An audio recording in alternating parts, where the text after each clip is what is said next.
De vive voix. De vive voix. Histoire de solidarité. Solidarité. En Ille-et-Vilaine. Au Café du Souvenir. Ouverts à tous, les bistrots mémoire permettent aux personnes âgées de venir discuter et évoquer des souvenirs autour d'un café. L'occasion de sortir de chez soi et de se sentir moins seul. Illustration à la Guerche de Bretagne. Je m'appelle Thérèse et je suis de la Guerche de Bretagne. Voilà, je suis en retraite depuis 2005. Le bistrot mémoire, c'est un moment où on rencontre des personnes, mais ça peut être aussi des moments conviviaux, ou alors tout ce qui touche autour de l'art. On a pu faire du dessin, de la peinture, des jeux. Yoga du fou rire. Moi, je me souviens, le yoga du fou rire. Du rire. Du rire. Après, ça débouche peut-être sur le fou rire, mais...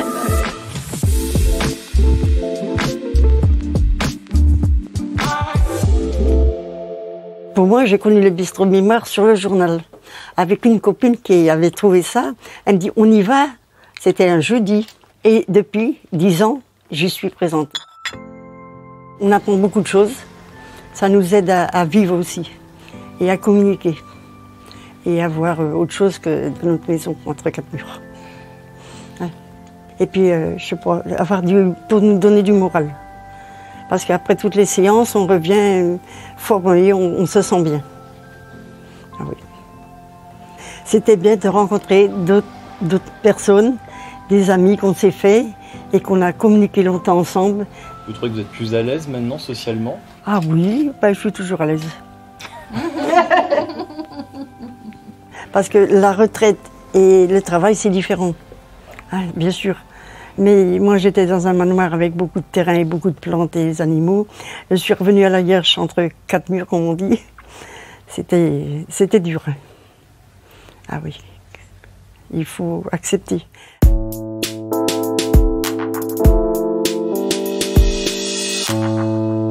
Tout le monde papote. Ben oui, on raconte des histoires, notre vie, où Pauline nous pose des questions, on lui répond gentiment. On essaie du moins.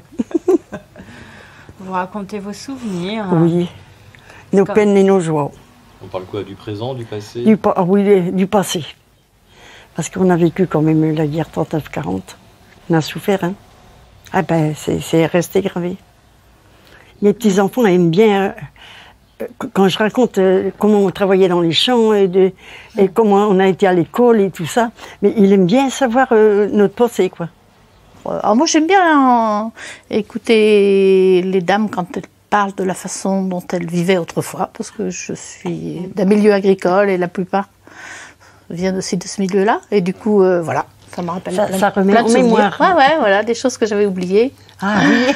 Ouais. On se rappelle des petits mots de galop, tout ça, plein de saveurs, c'est bien. Du coup, aujourd'hui, j'avais prévu de vous parler du fonctionnement de la mémoire. Moi, je suis neuropsychologue de formation. Là, maintenant, je travaille uniquement à la DMR à Janzé, mais pendant longtemps, j'ai travaillé en consultation mémoire, où je faisais des bilans auprès des personnes âgées pour évaluer justement comment fonctionne la mémoire dans le cadre des diagnostics de maladies d'Alzheimer et maladies apparentées. Michel. Alors donc je viens amener mon mari. Ça me fait aussi du bien parce que je suis fatiguée. C'est la première fois que vous venez? La deuxième fois parce que j'avais été une fois il y a un petit moment déjà. J'avais été. Puis après avec mon mari c'est compliqué parce que c'est la maladie Alzheimer qu'il a. Alors donc c'est difficile, ça progresse. Ça vous a plu la première fois? Ah oui, très bien. C'était très bien. Oui, très bien. Mes enfants m'ont dit mais maman va donc ça te sort, ça te fait du bien. Et ça lui fait du bien aussi de voir du monde. Comment tu t'appelles? Joseph. Joseph, c'est bien. Ça va, Joseph? Oui. Ouais. Oui. Mais t'es content d'être là? Oui. Hein?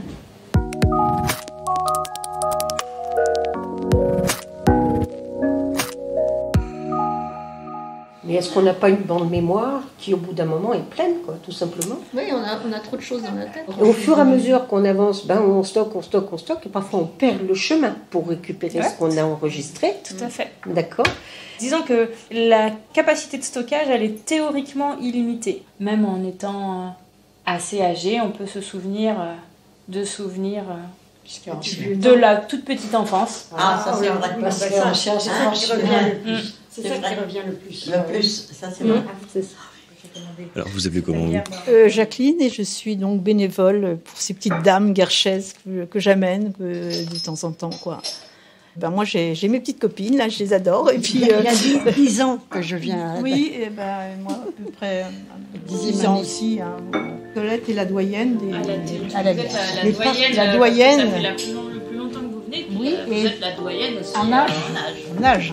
Partout, je suis la doyenne. Colette la coquette, vous voyez. Ça va toujours, Colette? Oui, et ben, j'arrive de vacances. Ah.